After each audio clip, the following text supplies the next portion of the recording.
He is miracle food. It's the best for detoxing, cleansing, healing, removing inflammation, and boosting your immune system. It's suitable for all ages, and it helped me out tremendously during pregnancy. Allergen-free, gluten-free, 100% organic, all-natural, and vegan. Talkfordoctor.org, 818-429-1675. I needed to not be that person that grows up in Queensbridge and at the height of they beef and I go and sign with Jay. You know what I'm saying? I needed not to be the one from Queensbridge that do that. So what was Nori's response to you? Like, was it like, this is business? This is strictly business? Did you ever get the vibe that that's it? Or you really at that time? Me and Nori never really kicked it about that. You know what I'm saying? Because I like I said, he had no ties to Queensbridge. You know what I'm saying? I got you. Had no loyalty, to Queensbridge. He might have had a loyalty to Nas because Nas, him and Nas have their own relationship. I respect it. But he had no loyalty to Queensbridge. So my loyalty overall was for my hood. You know what I'm saying? I got you. Because forget the rappers. I got family, fathers, uncles, cousins, all that live out there. You know what I'm saying? I ain't want them to have to go through that question every day. Why your cousin do that? Why he goes, you know what I'm saying? I got you. So, that played a big part in my train of thought. So how real was that beef between Jay-Z and Nas? Did it go? It was dope. Lyrically, it was probably one of the best beefs we ever seen on wax. But on the street, how real was it? And how tense was that? It was definitely a tense situation for Queens and Brooklyn. You know what I'm saying? But it wasn't nothing to where, niggas from Brooklyn got beef with niggas from Queens because of Jay and Nas. You know what I'm saying?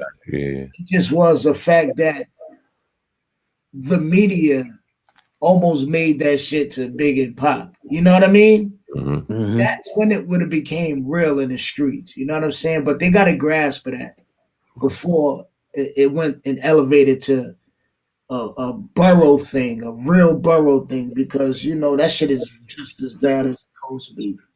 Yeah. What are your thoughts on Prodigy and Mobb Deep? Obviously, passed away, but at one point, you guys, I think he wrote about you in a book or something like that. Yeah. What are your thoughts? And that you guys everybody's older now in hindsight. Yeah, like at the end of the day, at first, I was like, this nigga crazy. But at the end of the day, you know what I'm saying? I understand the game, you know what I'm saying? And, unfortunately, he passed, man, you know what I'm saying? Because, we do have history, you know what I'm saying? We do have history, and he's a great staple part of hip hop and my projects, you know what I'm saying? And QB, you know what I'm saying? And, I felt that, if we'd eventually had that chance to chop it up, you know what I'm saying? I would have got my understanding, and we'd have moved on. You know what I'm saying? But I never got that shot. You know what I'm saying? So, I want him to rest in peace. You know what I'm saying? And his legacy gonna live on because Half's still here, his kids are still here. You know what I'm saying?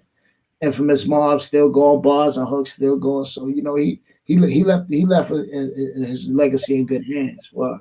So you definitely wanted to clear things up with him if he was still alive. I ain't never had no real beef. You know what I'm saying? I ain't never had no beef. You know what I mean? But just for face value. You know what I'm saying? Well, you've been through a lot of shit in the game. You've been through a roller coaster ride in this shit. What is one of the biggest lessons you learned throughout your journey, and what keeps you motivated to continue to do music at the level you're doing it on? Shit, just pure satisfaction, man.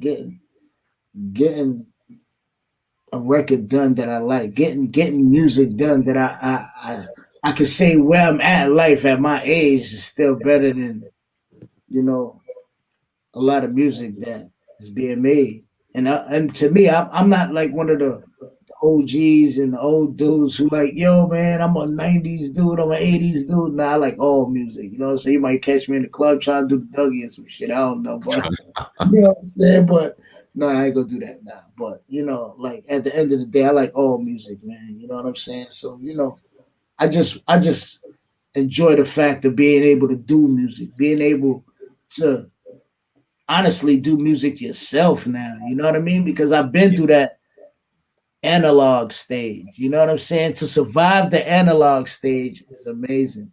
To get through that stage of 2-inch and all that, to come to now to where you could basically be your own studio, be your own label, be your own promoter, be your own every fucking thing. I think this is the dopest part of the game, and I'm happy I'm getting to see this shit and just have fun with it. Or Right now, the new age rappers, how do you feel about hip hop and its evolution from, you know, the boom bap to now? It's a totally different, you know, sound. There's any rappers that you rock with? Talk to us about that.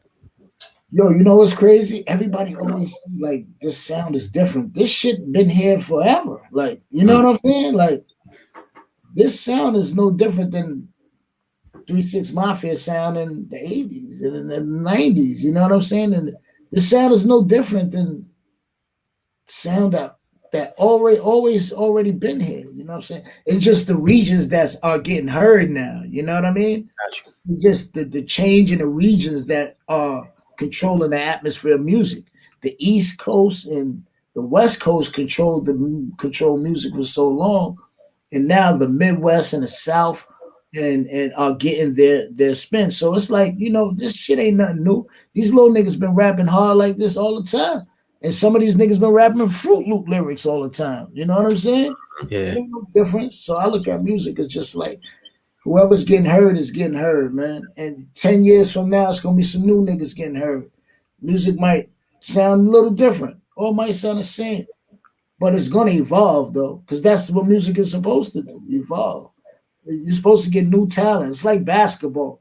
They couldn't dunk like LeBron in them days. It might have been 4 players like LeBron in them days. But now half the league got bunnies. You know what I'm saying? Talking out the damn gym.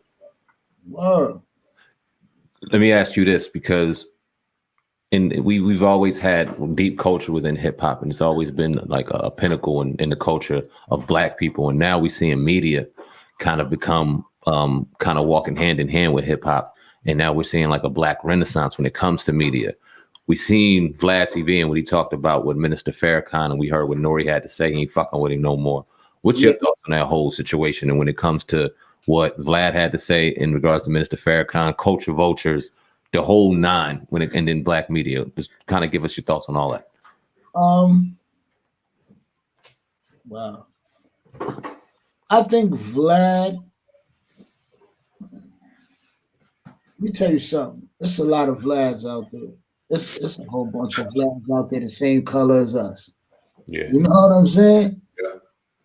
I just think that at these times right now, some of the things or some of the questions he may be asking or some of the things I don't think should be asked at this climate of life. Certain things I think should be left alone. But at the end of the day, Black people control media right now. We are the key backbones of media, of podcasting right now. We have the opportunity right now to control a narrative. And I think that Minister Farrakhan is part of the solution of controlling the narrative. You cannot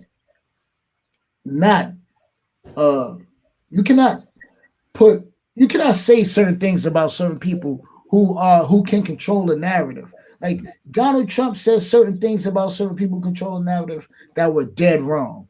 Like you can't say certain things because of the color of your skin. You can't. So I think Vlad TV should leave certain things alone and not speak on them at all. And leave certain and not let certain people speak on certain things at all, because it's not a time for that. It's just like when Meek spoke on Kobe. I just feel like I didn't say he was wrong. Mm-hmm. I just feel he shouldn't have spoke on it at the time.